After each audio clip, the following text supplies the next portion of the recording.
Hopefully soon. Hopefully everything's working and they can hear us. Hello, everybody. Welcome to the King of Anime Podcast. One of the final episodes of summer 2020. We only got like a couple weeks left after this. Yep. Yes, sir. It's pretty crazy. This season feels like this has been the longest season out of all of them, and I don't know why. It's the same amount of time, but spring went by quick, winter went by quick, but summer, way too long. Really? Yeah. I don't quite feel that way. I don't quite feel that way, but maybe that's because I've been enjoying everything this season, or at least the things I've been watching this season. I've been enjoying. I don't think it's been any anime that I've dropped or anything this season, except for that Decadence, whatever the fuck that. Decadence? It's Deku and he's dancing. Deku dance. Oh, Lord. Deku can't dance. He has no balls. Oh, lordy. So we're going to be talking about some anime today. We're going to be talking about ReZero episode 11, SNAFU episode 11, and Ping Pong the Animation episode 9 at the end of the show. So let's go ahead. Let's get right into some ReZeros. This episode was actually insane. Dude, it was fucked up. It was fucking insane, and just so many things are happening at the same time, and I'm just like, I don't even know how to feel anymore, man. I felt for Sasuke for a minute because Elsa, I thought she straight up died, and then she came back to murder Beatrice. Came back with a vengeance. Oh my god, she sure did. And freaking, apparently when you stab a spirit, they glow for a long period of time. Yeah, she cut into her like a cake. Yeah. Cemetery gate. Are we doing Pantera references again? Yeah. This episode was insane. I think I released a video Wednesday, and like it got like 1 billion views, and everybody like said the same thing of like, I don't know what's going on, but stuff happened in this episode. I mean, it was just I mean, absolutely insane. The whole Elsa and Biko thing. Did you guys ever expect these two to clash? Yes. Who the little girl was. What? Like, I saw that it was like a remembrance. Like there was a flashback of when she had been seen before, but I was like, who was she? Like, I had completely forgotten who she was. And yeah, she's the little girl in the village when Subaru. Remember when he had like the dogs, and this is when he went into the village with Rem, and this is when he got cursed, basically. It's around episode, like it's the early episodes. I want to say like 5 or 6, something like that. Okay, is that the one where the old lady just like rubbed up on his butt and was like, "I love youth" or whatever? Yes. Okay. I vaguely remember that, but to be honest, I would not have remembered that unless, you guys said something. So now that I know, I get it. Yeah. It was a good callback because that girl, I'm pretty sure, was the one who went missing deeper into the woods when Subaru and Rem were rounding all the villagers up when the mob beast attacked.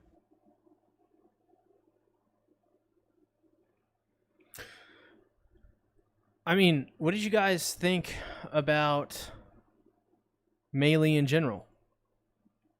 That's the Lolly Queen, right? Lolly Queen. Yes. I don't know. She didn't really do anything. Oh, she did something. We just didn't see it. I was gonna say, freaking right. Okay, she said that she killed a bunch of people, but we didn't get to see the people that she killed. But she just stand there and had fire in her hands. Freaking Elsa did more than her. So I don't even know what to think of her as of now. I guess say my opinion until I see her in action. I mean, it's pretty ruthless. Just the fact that she was like, "Oh yeah, Petra's my friend," and then I'm thinking, "Oh, maybe she saved Petra," but then she's like, "No, I just killed her in one bite." I was like, "Oh, okay." I made it quick and painless. Every lolly is evil. Do not trust any lollies in this series. Every villain is lemons. Yeah. There's just a lot of lollies in this show in general. Why is there so many? No wonder you like this show. You keep them in your basement. What? Me? You're like, guys, you need to see ReZero. This is so great. This is so great. Lolly, lolly, lolly, lolly. I'm just like, I'm starting to see a connection. Starting to see a little connection here somewhere. Lollies are the worst. They are. Especially in this series. Beatrice is cool. Yeah, we found out that she's wanted to die for 400 years. Yeah, so that's sad. Yeah, so what did you guys think about Biko? The whole revelation with her character. I thought it was really good. It was unexpected. I didn't know she was a spirit, but now that makes sense. And then just the whole wanting to die scene where she's just crying her eyes out was like so incredibly sad, and you're just like, oh, poor little thing. Didn't she say that she also wanted Subaru to not just kill him, but to like do other things to her? Wait, what? Or did I misremember that? EA, what are you talking about? Did you watch the right thing? I think I may have watched the Dojin version. I think I misremembered something. I could have swore she was like, I want you to do all of that to me, and I was like, wait, what? She talks about how like she wants someone to be there for her, to pull her close, to touch another person, I know I wasn't crazy. To have human interaction, but it was definitely. No. See, that's what I meant. I didn't mean, Subaru, before you strangle me, could you also, not suitable for work? Could you not suitable for work me?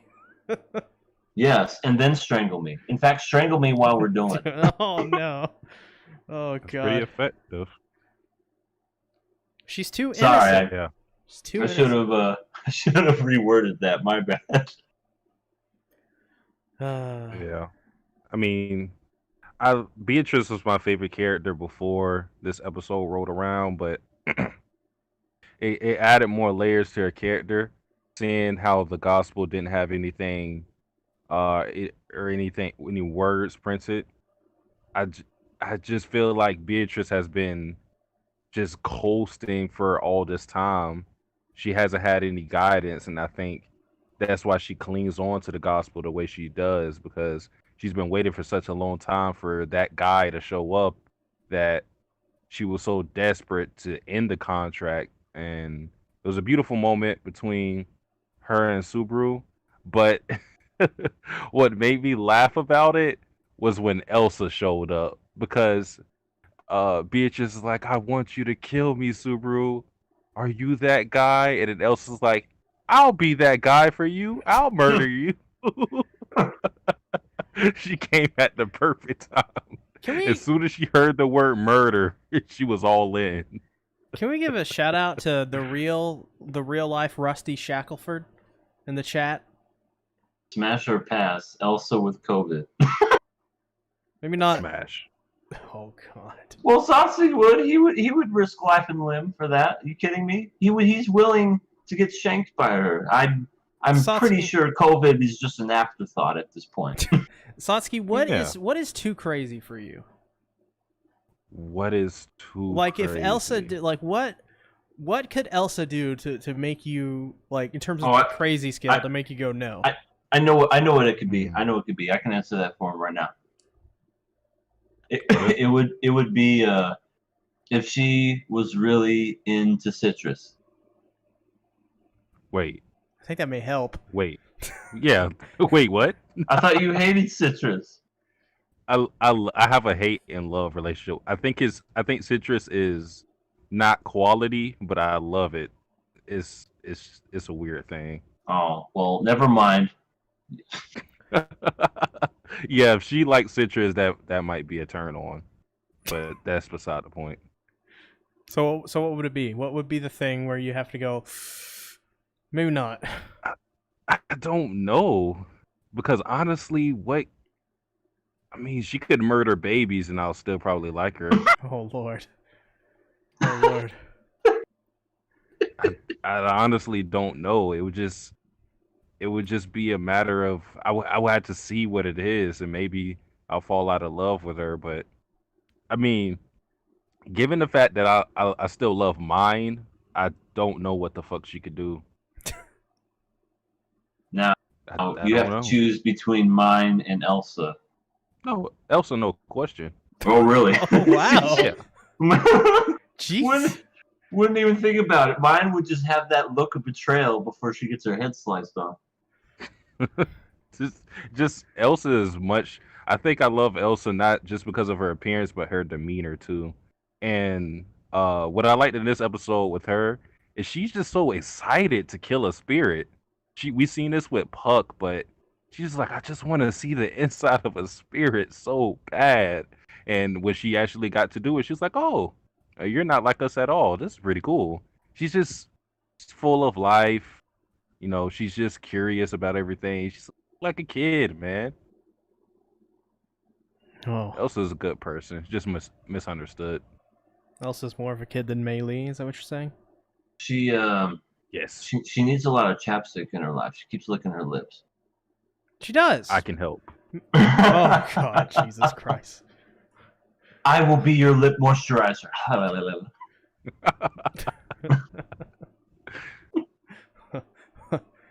Oh God, no, Satsuki, why?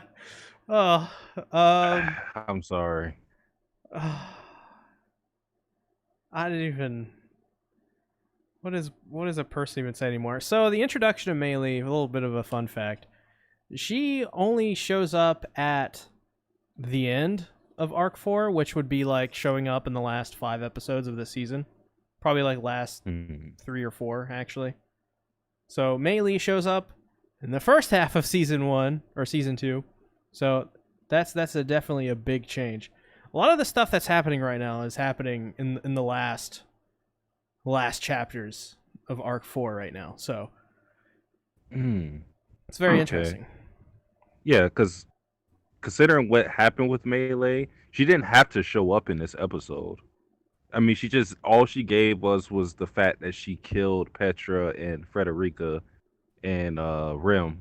I'm assuming she killed all the villagers, so that's all she really gave us. She didn't do anything other than that.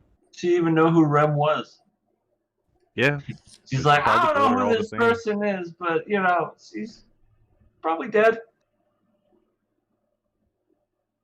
Yeah. Continue. Everyone's dead. Yes, that is true. Beatrice gets Elsa with the mana arrows of stagnant time, and you're just like, man, Elsa's fucked. She's dead, but she's not. Who was dead too? How did she not die? What do you guys think? Well, because there's an explanation for this. In her fight with Puck, she's shown the same ability. If you notice, her cloak that she usually wears, where it's like the little fluffy thing and everything. Hold on, give me 1 second. I'll come back to it. Give me 1 second.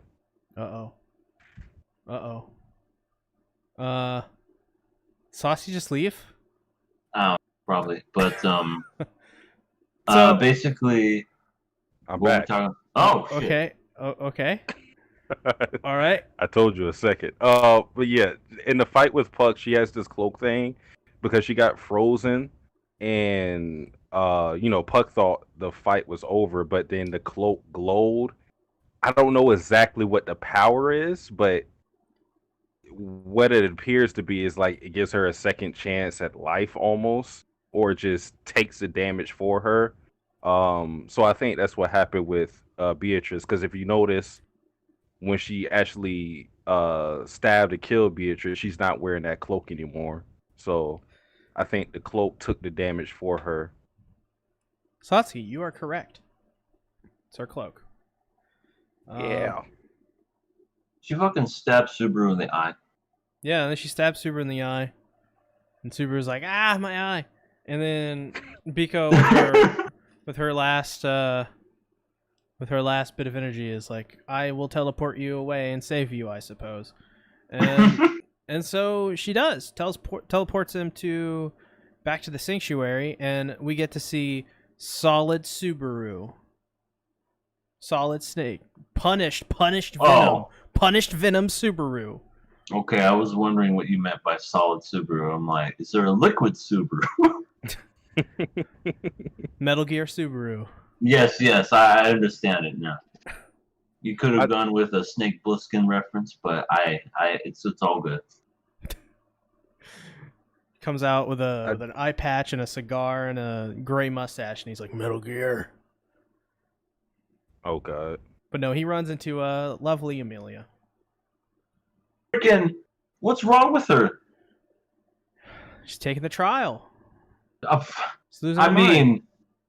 mean, there's losing your mind, and then there's caressing a freaking fucked up looking Subaru with like all of his body parts hanging out, going, "I need on my lap, give me some kisses.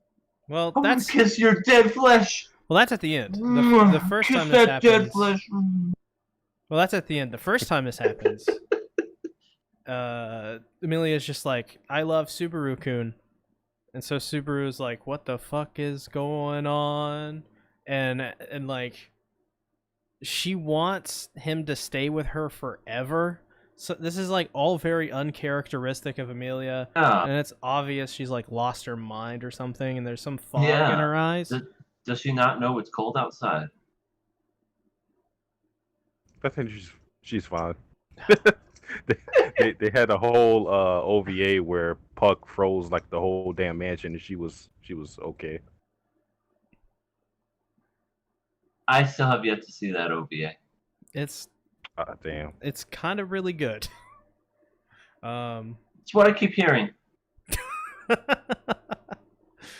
But yeah, so that's that scene. I mean, it's that was a very uncomfortable scene. I was watching that. Yeah. I was like, oh, this is much different from the way it read in the web novel. And they added some stuff into this. They added like this fog into her eyes, which I don't even know what that's about. So, like, there was some like aura in her eyes or something. Yeah, that made me think that, you know, that she was getting controlled by Satella, but people in my comment section when I live reacted to it corrected me, and it was like, no, it's not Satella. No, Baka. Emilia's just broken. I was like, oh, okay, I got it. But it makes sense considering that Puck hasn't been around for a long time, and usually Puck is her first person that she leans on, and considering that we know what Roswell did in this episode, which was make it snow to basically isolate her from the villagers and everybody, because they most likely pin the blame on her. So she didn't really have anybody, and apparently she did not get the letter from Subaru either. So she also thought Subaru abandoned her. So she had no one for emotional support. And considering the trials already take their toll on her mentally, that's why she's the way she is in this episode. See, now, that was what confused me, because I thought the exact same thing you did when you first reacted to it, that her mind was taken over by, I forget the name, like, she's one of the witches, and... Satella. Right, Nutella, and, it's... and, you know, she was being taken over, because that one episode where you see the witch take off her hood, then you see that it's her. I just thought, oh, there she is getting taken over again. Yeah, I never would have came to that conclusion that whenever she gets a little pressure on her, she just loses her mind and goes batshit crazy. I wouldn't have. A little pressure.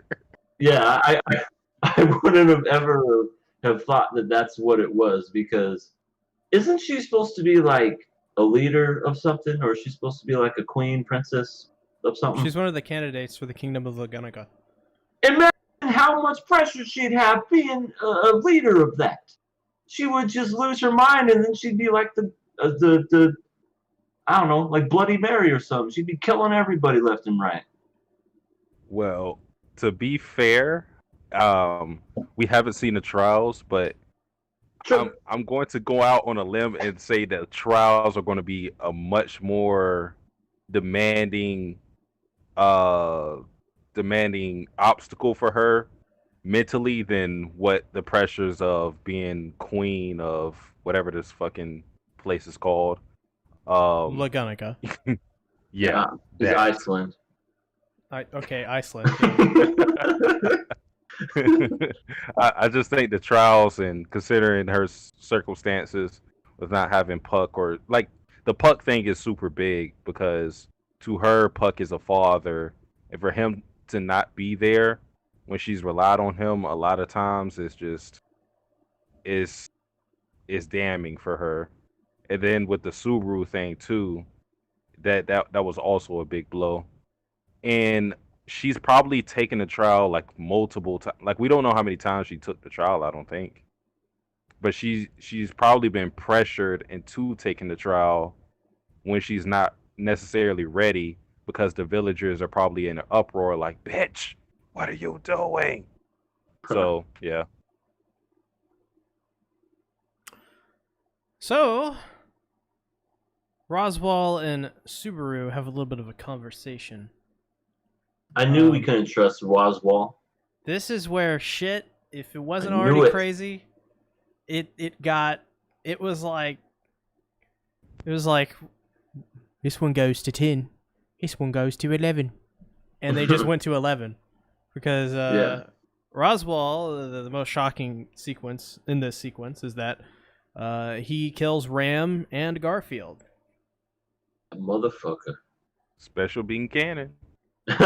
he just does the freaking chop right through with the hand, and then he fucking he kicks Garfield's head off. Yep. To I'm bits, like, to smithereens, what? to pieces. Isn't he supposed to be hurt? Yeah. I mean, he seemed pretty fine. No, Well- I think he's He's legit. wrapped head to toe in bandages. Like, he was like terribly injured in the trials, but I'm pretty sure he's just like a really strong person. So what you're saying is this isn't even his final form yet. He hasn't For went sure. Golden Roswaal yet. Yeah. Okay, he hasn't reached Super Saiyan Roswell. He Huh. said in this episode that with his injuries and everything, the reason why he killed Ram along with Garfield is that he wasn't confident that he could beat Garfield at his current strength. That's why he took the opportunity, so he could continue his conversation with Subaru. I just love that. Sorry, they interrupted our conversation. Let's continue this while their bodies are just rotting and decomposing as we speak. Yeah, I mean, Jesus. you got to get some quiet sometimes. I could just see that. It's like the mother and the father having a conversation. The kids are like, this is mine. No, this is mine, kids. Go to your room. No, and you have to spank them. And then all of a sudden, he's like, go to your room. And then they both cry and they go, and it's like, now let's continue this conversation. But in this case, there's murder involved. Yeah. Deception and murder. Yep, deception and murder. I knew he couldn't be trusted. He just looked like a villain from the start. I just had a feeling. So he knows Subaru has returned by death. He doesn't know how it exactly works. He thinks he can trigger it on his own, which is why he just beats the shit out of him. Yeah, that was so mean. I'm like, You couldn't have figured out any other way, like maybe snap his neck or something. No, you just gotta beat the shit out of him until he's like a goddamn cassava melon or whatever. He shows Subaru his massive His massive what? Finish that sentence. his massive gospel. Sure. His massive. I'm sorry. What? He talks about how Biko's wish was fulfilled, which is for her to die, and Roswaal, he hopes his wish will be fulfilled one day, but he doesn't know if that will be the case. So whatever his deepest wish is, I don't know. Doesn't seem like he wants to die, because if he did, he'd probably say, "Damn, I'm jealous of her. I wish I could die too."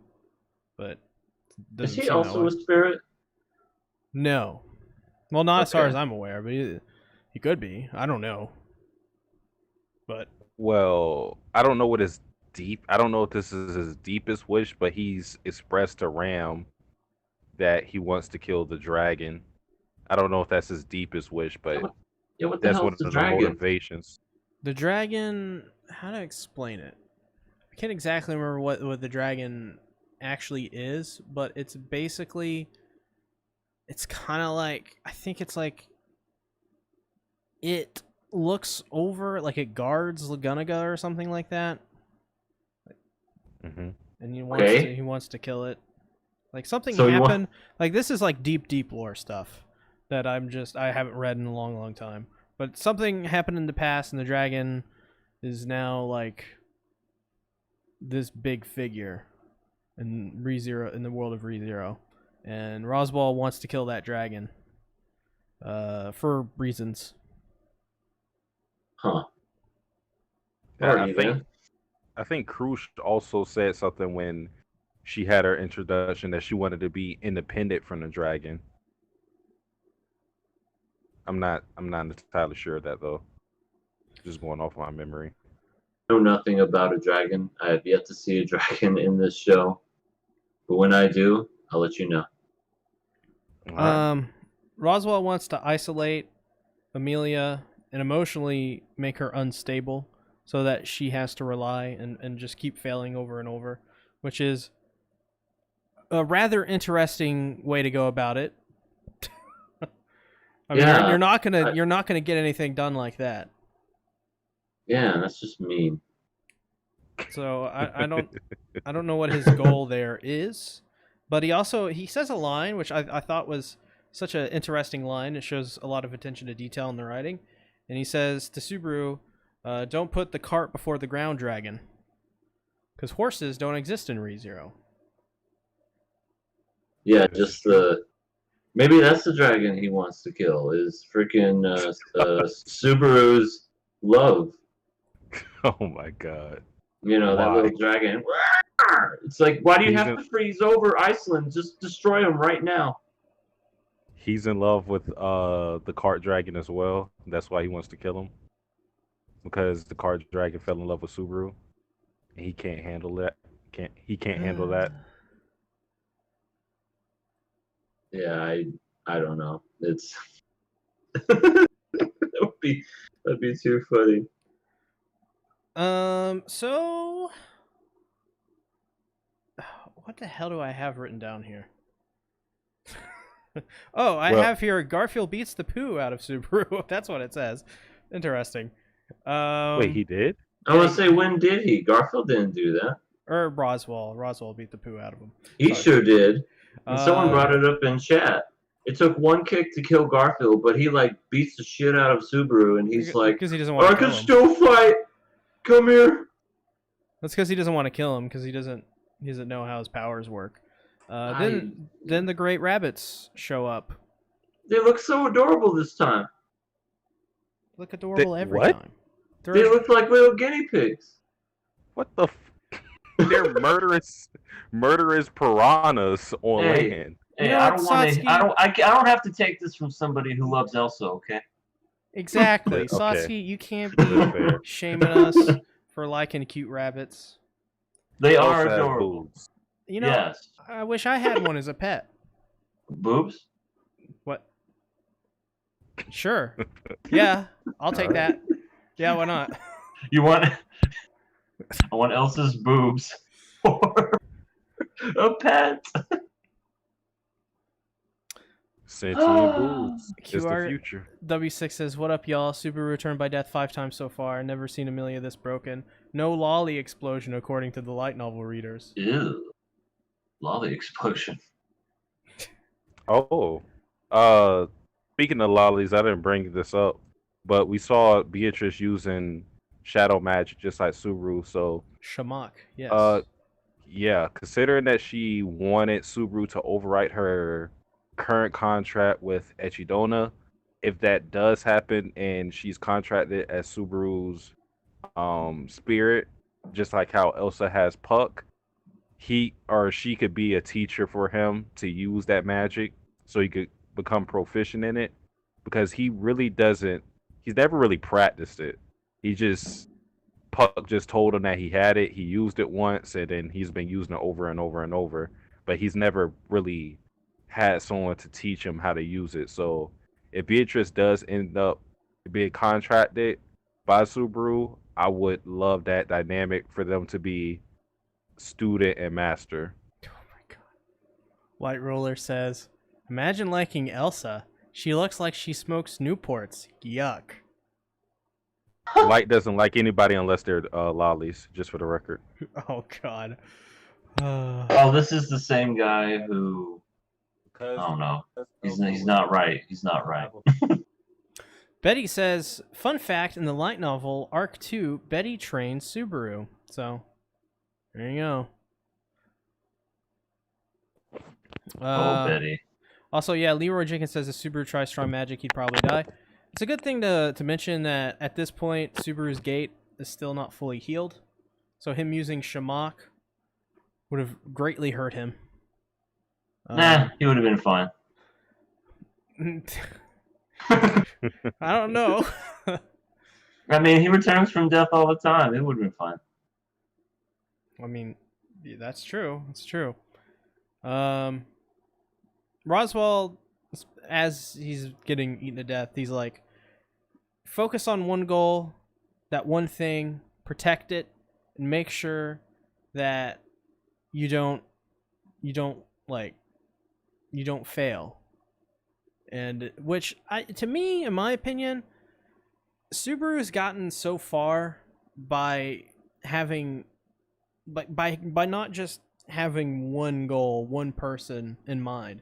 He's done it by making sure everybody survives, except for Rim. Can't do anything. He doesn't really compromise.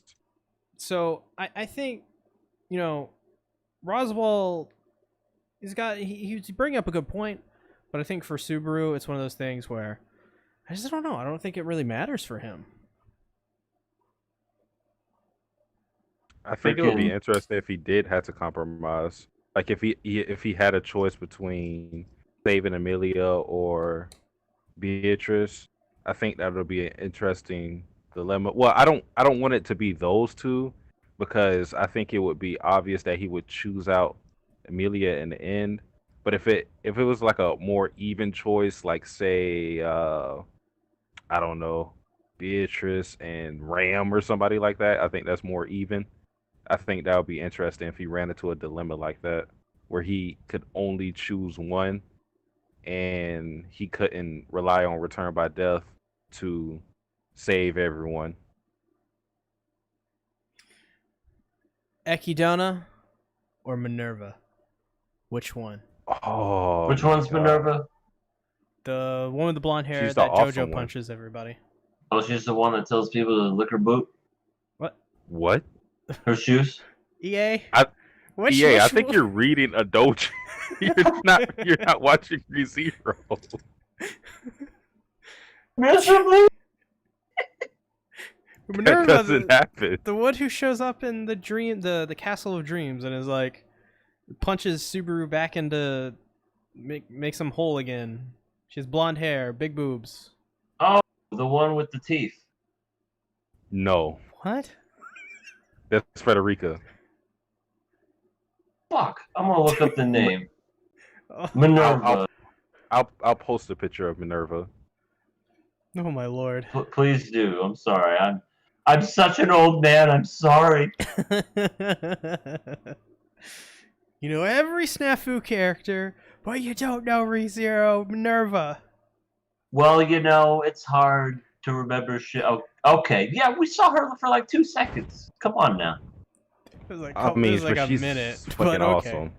I mean, she punches the ground, says, "I am side hair lady," and then she flies away. Yeah, that's. Yeah, she's the best. I love her. I mean, I don't know anything else about her other than that. to be She's fair, Jotaro. I would still choose Echidona, but like Minerva is definitely my second favorite witch. Oh man, Minerva's so good. Minerva's so good. I remember like a year or two ago or something. I remember talking about Minerva and showing you guys art of her, and you guys are like so unimpressed. I'm like, you just wait. Yeah, You I'm just still wait. there. I'm still unimpressed. I didn't even remember who she was. That's how unimpressed I am.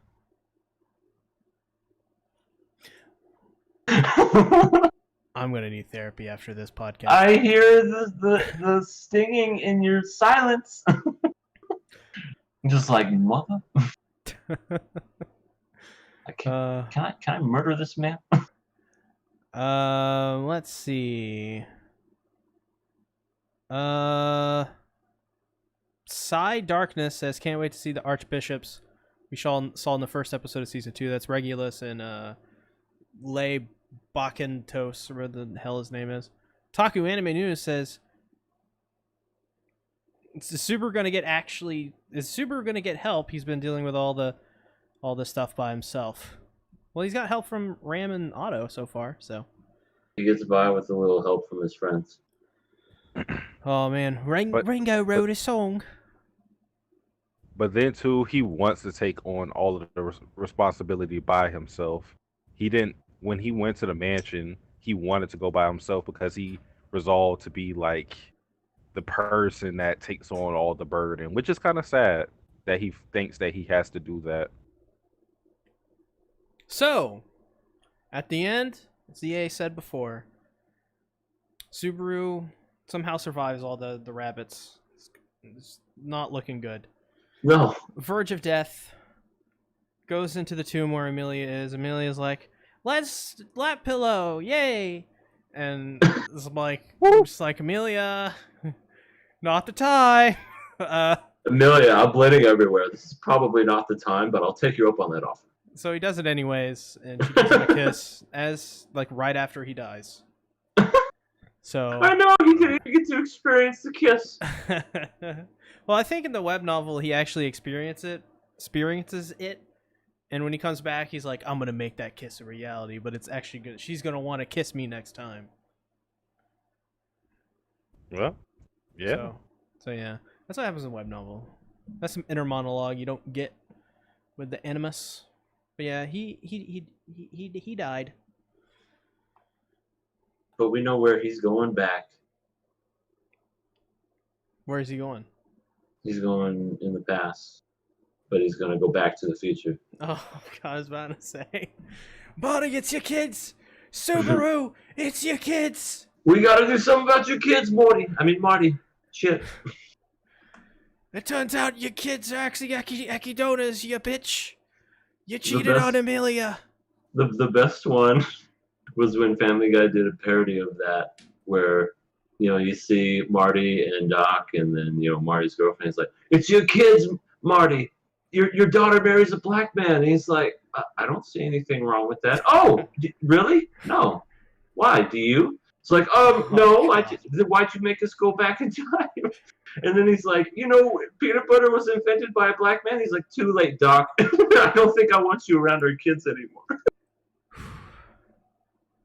So we're all passing this episode, right? We're all giving it the righteous pass of passiness. Yes. Yeah. I'm passing this just like a stone. Oh, damn. Might as well. Let's talk about SNAFU, Season 3, Episode 11. Oh, my lord.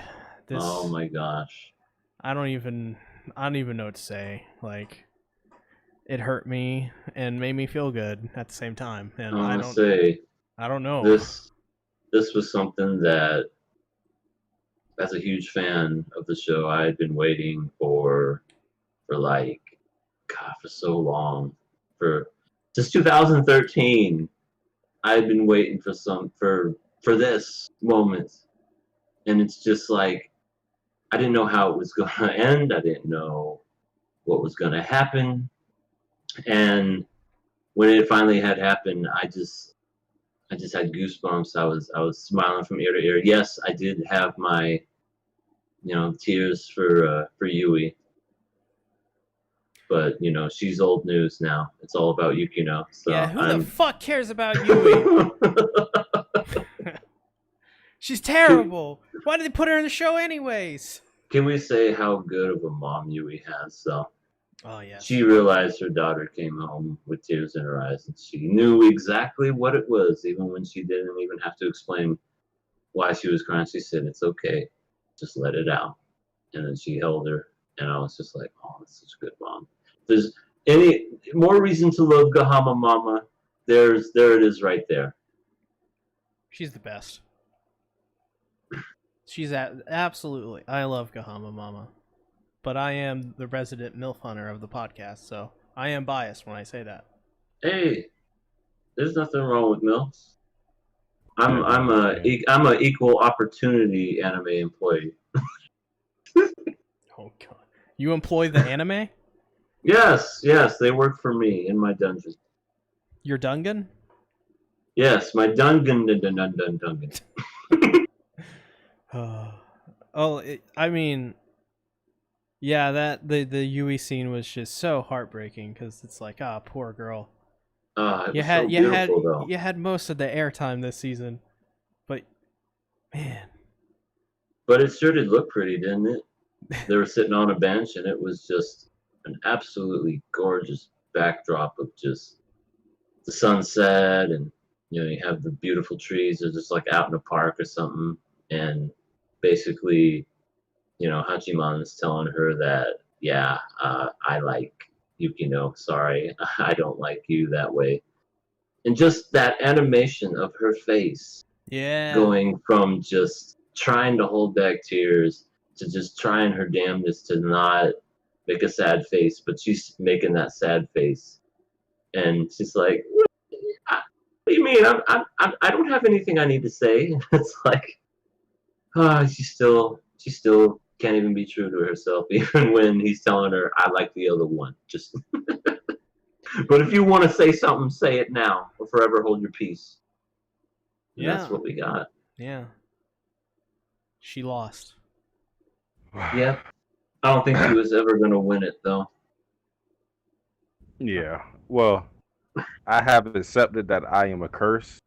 Any ship that I root for will inevitably fail. It's just a matter of time. I think I'm like 0 for 3, probably. Like just in recent memory, like with this show. Of course, I was more of Hachiman and Iroha. I knew that wasn't going to happen, so that didn't bother me because Iroha came until she didn't come into season 2, so I didn't expect that to bear fruit in a realistic way. But in terms of Yukino and Yui, I was definitely on Team Yui. That didn't happen. Fruits Basket. You move on to Yuki Toru.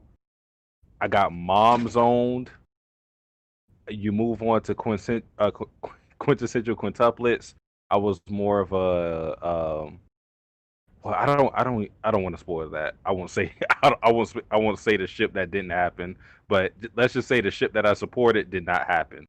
So I think I'm a curse with ships. So I think I might have to stop shipping people because anytime I ship them, it never happens. So yeah, it may be time to hang it up. Sasuke is shipmaster no more. Yeah, put my jersey up in the rafters. It's done. Damn. Yeah, this was easily my favorite episode of this season. Next to, of course, Yui coming to the realization that she was never going to be that girl, and she's just in the corner crying. And if you've noticed, they had her own version of that episode where she's singing her verse, and in this episode, Yukino is singing her verse. And, you kind of see the mirroring images of rejection and then a confession, and basically just the total polar opposites of one another. But they all sing their own version of the ending song, which I found very, very cool. I noticed nothing. I just heard dread and despair. I love Dread. That's a great movie. Oh, all right. It is a good movie. Yeah, but that freaking ending scene, y'all. That ending scene where it's basically a confession. It's none of them are really good with words. They're more emotions than they are with showing, conveying their emotions and feelings and into actual sentences. So the way that they did that whole process was just really awesome. And I don't know. I remember watching it on my lunch break inside my car, and I'm just over there like, oh god, they're fighting together. I'm like, what is wrong with me? What is wrong with my life? I think that's just a testament of what Hiratsuka said at the beginning of the episode. Some things they can't convey what they feel with just words or just actions alone. So it's a lot more complex how they feel about things. So I think the reason why Hachiman and Yukino are so awkward with how they confess to each other was because they didn't really know how to convey all their emotions together. It's not as simple as I love you or I want to be in a relationship with you, for them at least. It's a lot of layers to it. So that's the reason why we got that awkward confession from Hachiman. But it makes sense within the theme of the show and just the portrayal of the characters, how they act usually.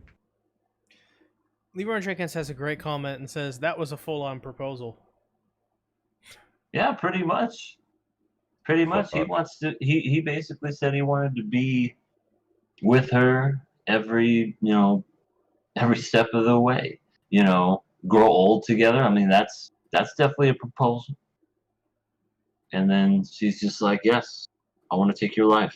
Like, oh, no, not take your life, but have. Or maybe she did say take. I don't know. She's like, I want to have your life. I want you to kill me. I'll swallow your soul. Yum, yum, yum, yum, yum. But yeah, that was awesome. I'm so looking forward to what the last episode's going to be, because this episode definitely felt like a last episode in a way, even though it wasn't.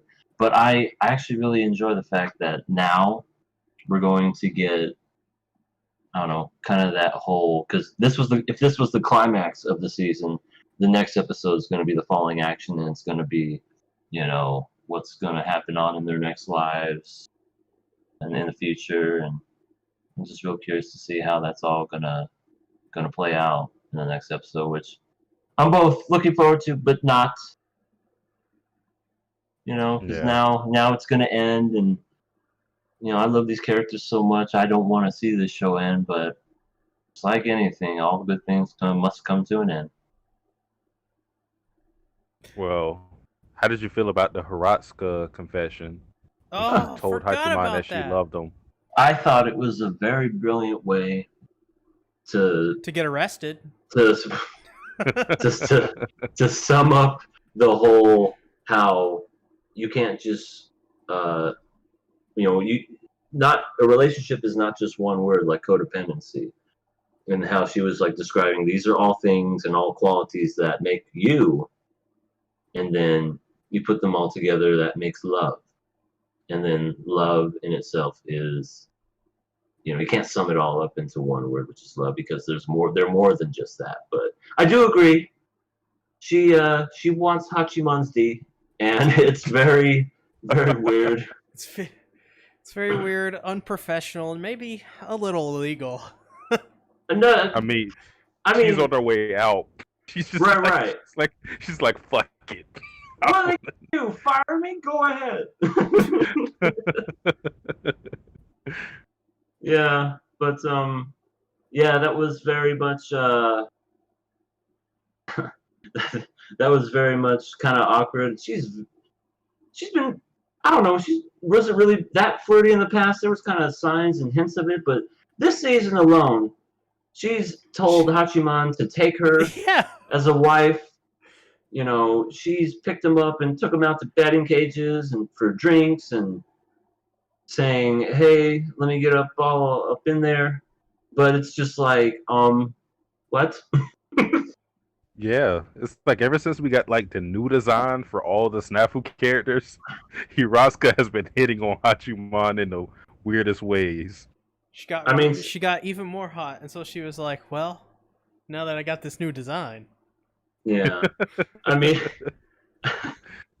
mean, season 2, she wasn't too bad. There was that one moment where Hachiman actually made her blush because he complimented her and saying, "Any guy would be crazy not to have you." And then That she was just the moment.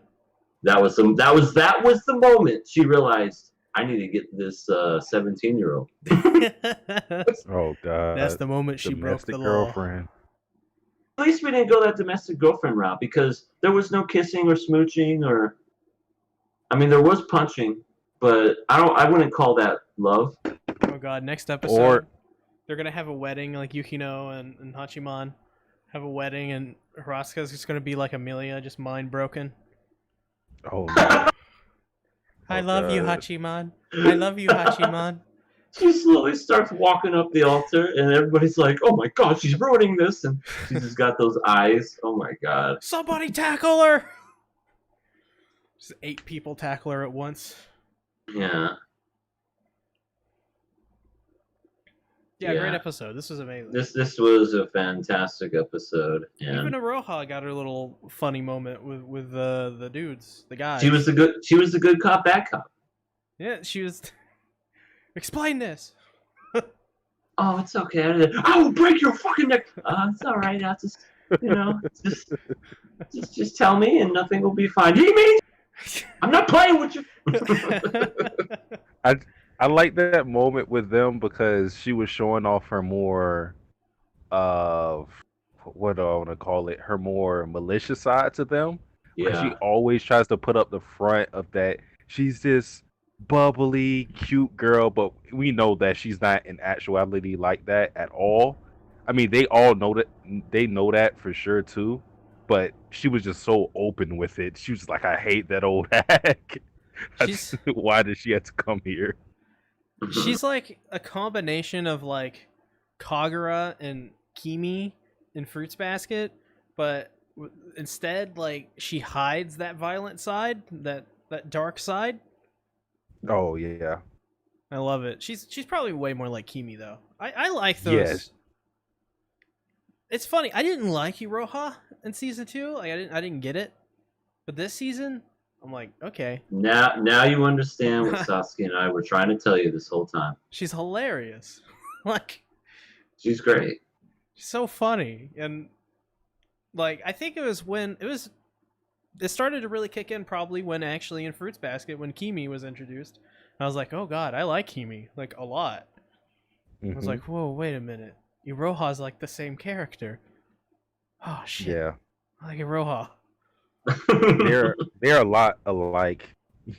What Kimi doesn't really show off her malicious side too much, but yeah, they both have that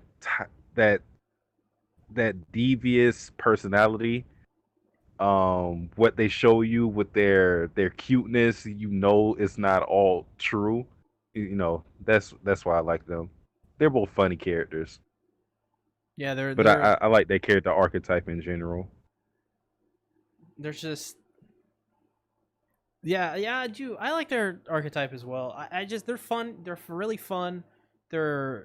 they make the show a little bit more chaotic with their presence. For sure. Mm-hmm. And then the three boys just ratted out Hachiman. That was pretty funny. Oh Yeah, they did. The best friend and the two other colleagues. Yeah. It was all his idea, I swear. It wasn't me. A likely story.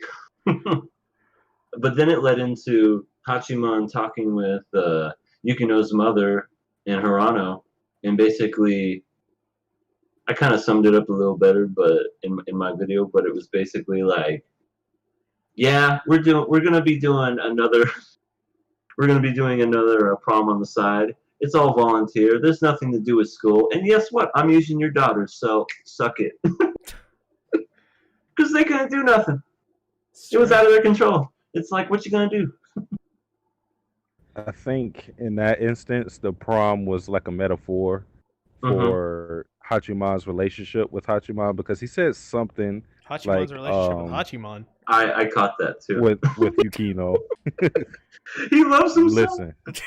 Listen, listen, man. They're the same. So I got confused. No, They are the same. That's true. I get it. But he said something like, if I don't do this, the dummy prom, then my feelings will smolder forever. And he said, I don't expect any understanding or support. It's kind of like with him going for this relationship with Yukino, he knew that Yukino might oppose it, or she might not understand his feelings on the situation, but he was going to do it either way because he didn't want to leave his feelings on the table unattended. So that's why I feel like that whole conversation with the dummy prom was a metaphor for their relationship. God, dude, Leroy Jenkins in the chat is on I fire. think you're right. He says final ship is Hachiman X coffee. He loves that coffee more than he loves Yukino. Yeah. You're absolutely right. That special, what is that brand called? It's like a yellow and black can. Oh, I forget. I forget, but It's like real. Max something. yeah, he loves that coffee. He's got two loves three now. He's got the coffee can. He's got Tosca, and he's got Yukino now. So now he's got all those loves in his life. Yeah, that coffee brand is a real one. Yeah, Max Coffee. It's real. Thank you. It was in Fate. So Does that mean that Fate and SNAFU are in the same universe? we have to drop Fate now, or SNAFU. Damn it. We gotta drop SNAFU now since it's connected to Fate. We can't watch Fate on this show. It's impossible. Well, we only got one more episode left, so I think we should pass it. Pass it. So final thoughts? Well, I like I said, it's been building up to this moment. It's been a fun ride. Shows like this never get second seasons. It was a pleasure to get 3 out of this show, and this may go down as one of my all-time favorite shows, if not favorite slice of life. I mean, of course, the ending. I don't think the ending's gonna be bad, but if it is, I still think it'll be good because I'm that biased. Okay, I don't care. But yeah, it's God, I can't speak any more about the show other than it being great.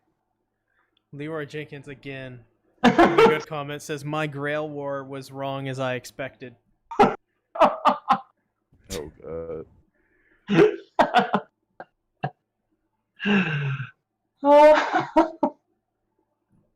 How would that? What would that be? What would that be like? What would that anime be like? Dude, it would be Hachiman just being passive aggressive and not even caring about the Holy Grail. I don't know why you guys are fighting over this. I'm just gonna go over here and watch you fight over it. Right. While sipping on the coffee. Saber's like, but Master, we have to fight. Do we though? We could just conserve energy by sitting here and letting them all fight. Then we just walk over and take it while everybody else is dealing with it. Good strategy.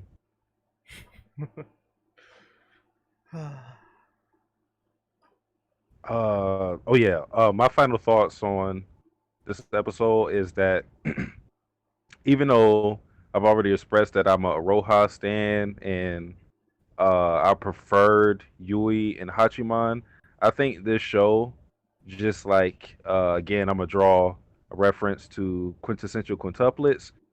The writing in the show is so good with the characters and the relationships that even though the pairing that I supported did not happen, I could see the other side of it and still like it. Like the Yukino and Hachiman ship, although it wasn't the main one I was shipping, it's still good. It still has development. It's still, it's still a proper pairing. So I think if you set up a series like that where it's a lot of romance in a way that you can't really fail with whoever ends up with whoever, you've done a good job, which is what I think SNAFU has done. So I'm satisfied with it. Mm-hmm. Pass. Pass. Yeah. Yes, pass. Pissity pass pass. That's what I say. Piss. Wow. Let's talk about Ping Pong the Animation, episode 9. Another fantastic episode this week from Ping Pong the Animation. If you guys have not seen this show and you're watching this, what are you doing? This show's amazing. What? How is this show so good? Why didn't anybody ever tell me it was this good? Well, I could have told no. I could have told you that. I guess I should have asked. Yeah, it's all right. All you had to do was ask. That's right. That's what I always tell people. Wow. We have like 30 people in the chat. We had it as high as 40 at one point. Oh damn. Oh, you just I know. wait. Paying attention. You just wait until you do a ReZero stream, and there's literally like 1,000 people watching at once or something, and you can't even read anything. It's just going. Oh Hi, damn. Leroy. So yes, this episode of Ping Pong the Animation was fantastic. What did you guys think about the episode? Well, you know my thoughts. I want to hear Sasuke's. I'm not gonna lie. I actually teared up a little watching this episode, and I can't really put my finger on why exactly, but So which I part? think it was when Peiko. It was pretty much the last sequence where Oh, yeah, that one Peiko was was about to, um, duke it out with Kazuma. Mhm. I can't really tell you why I teared up with that. It's just his determination to fight through the injury, and I think I know what it is. When he went over the backstory of Smile, and he was talking about, I didn't call him Smile. I didn't nickname him that because he never smiled. I nicknamed him that because when he played ping pong, I taught him, and he's expressed that he wanted to be like me. He smiled.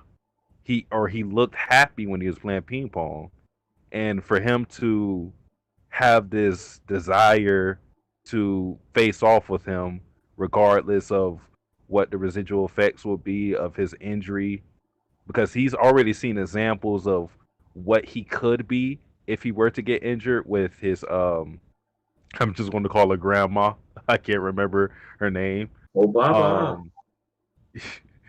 Grandma had that knee injury, so he knows what a possible future could be if he pushes through this, but he does not care. He just wants to face off with Pecos no matter what. So I'm rooting for, like, Pecos is my favorite character, bar none, in this series. Wingate is also good. Like, and Smile is good as well, but I just like seeing the development of Pecos and his journey and everything to the point he got to right now. But yeah, that last sequence got to me because I was like, damn, I really want him to face off with Smile now that he gave that whole dialogue to Grandma. It was just so great. Yeah, yeah, that was really fantastic. I love that scene. I also like the scene where we see his name Sakuma. He comes in at one point with his annoying ass girlfriend, but he yes. How was it in the sub? The dub was amazing. Was it still annoying? Oh my god, the sub was. She had the most nasally sounding voice. Yes, on the dub. I'm like, oh my god, It's that's like, annoying as Okay, hell. so it's pretty much the same. consistent with the dub. Yeah. I just wanted to know that. Yeah, just the most nasally, whiny voice you could imagine coming out of a human being's voice was her voice. Well, that's how that went. But I just liked that whole conversation. That he knew, he freaking knew. Yeah, he knew Kazuma like the back of his hand. He just went into the stall and it's like, it's me knocking on the door. He's like, how you been? He's like, oh, I'm doing all right. And then they just had that little dialogue. I thought that was a neat little exchange because you could tell like Ping Pong is, even though he's still, he still likes it, he enjoys it, but as far as like playing it, he's done. I also like his little gangster haircut where it's all in that little what do you call it, a pompadour or whatever. I don't know. So I think that's what it's called. Yeah, but I guess that's what the bad kids in anime wear, their hair like that. it's like guy in Yu Yu Hakusho wears. Yeah, there's that. We're middle talking back. about the pompadour. Yeah, right, that's what it's called. But That's the typical delinquent haircut. yeah, it really is. But yeah, that's I like that little scene, and of course everything else from like the art and the matches and just everyone taking on everyone else. But I would have to admit that the final scene is probably the best. Yeah. I mean, this whole episode leading up to that final scene, like you guys were talking about it, and it seemed like you guys were like really excited after the episode, and I'm like, I read that and I'm watching the episode, and I'm like, this is like really good, but what do they mean by like like this is like this amazing episode or whatever? And I got to that last scene, and I was like, damn it, this show's awesome. Like it's so good. Like the fact that Peiko knows he's climbing an uphill battle with this injury, that he's trying not to further injure itself, that he's trained it too hard, that it's becoming an issue, that he's struggling somewhat. I mean, that's just like, like that's in a lot of sports shows and stories and stuff, of like, the injury, right? But it's always used as some like device, like oh god, like what was Remember the Titans? Like the guy gets hit by the car or something, and he's like, "We gotta win the game for the boy, the dude, our man." And then like Friday Night Lights. Yeah. One kid. Oh, such a heartbreaking scene when he knows he can't even. He battled his whole way to make it into college, and now he can't even go because he tore his ACL. All that scene gets me every time. He's hugging his uncle. Yeah, but with Peiko, it's like we're seeing that story not used as just like a device. We're not seeing that idea of the injury be something that's just used to prop up the the emotional conflict of the story or whatever, the drama. It's actually center stage, so to speak. It's the main thing. It's and it's kind of awesome how it went from like Peiko was this character who kind of lost his spark or whatever. He got it back, and like you're rooting for him, and by literally the next episode you're like, he's fucked. Like he ain't gonna win. He ain't gonna win. Like he's either gonna hurt himself or he's gonna lose terribly. And I don't want to see him hurt himself, so he's probably gonna lose terribly because of this injury. And it's sad. Like it's really sad. because it's just like anyone watching this would sees this coming a mile away. So it's pretty. It's such a great episode. Such a great episode. Jesus, this show's amazing. Indeed. Yeah. One thing I wanted to point out was we get the very famous supporting guy, character, the one who gave up on ping pong and then he decided to go to all these different places and it wasn't working for him. He finally gets a little, I don't know, I guess like a little few moments at the beginning where he's like, I've been doing this, and this, and nothing's been kind of going my way. Now, I'm going to check out the ping pong tournament and see how it's going. So he went a whole year trying to find himself, and now he's going back from where he originally started. Hey, it happens. Sometimes we need that in our lives. Sometimes we need a break. That's all we needed. That's right. Sometimes you never meant to stray. I also want to hone in on the point that C made with the whole the injury not being a plot device. I like that this was an effect of him essentially overtraining, because I mean, even though it happened over a period of time, it didn't happen like in a week or anything like that. It was a span of time. But because he got to this point in a fast amount of time and he just trained so much, the knee injury is an effect of that. So I like that, the injury just wasn't necessarily spontaneous. It was because he trained so hard to get to this point that he got the injury in the first place. So, I just like that that's how the injury came to be. Yeah.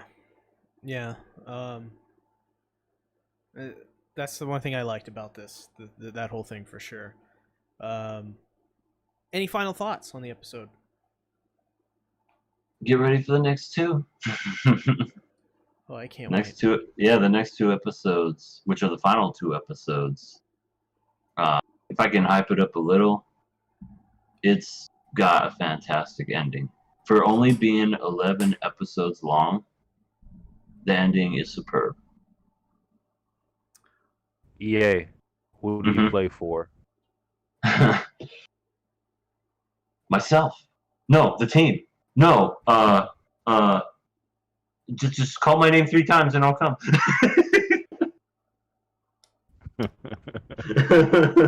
Well, I know who I play for. I'll play for the team that gets Peiko the most food, so he's happy. He loves his food. He does. We're gonna call the team Peiko's Food Fun. We're gonna be Peiko's needs to be in Fruits Basket. That one episode with the play. Oh yeah. He's free food. He's a talk to Hana. Yeah. And then maybe get a whole buffet. Maybe a hug penalty. Don't want his food thing getting out of control. I don't know if he would like that, but that would be interesting. I think Toru with anybody would be interesting.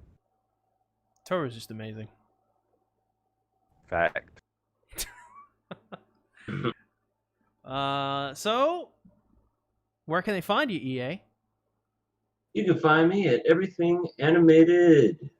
I'm the one with the crazy hair and all in red.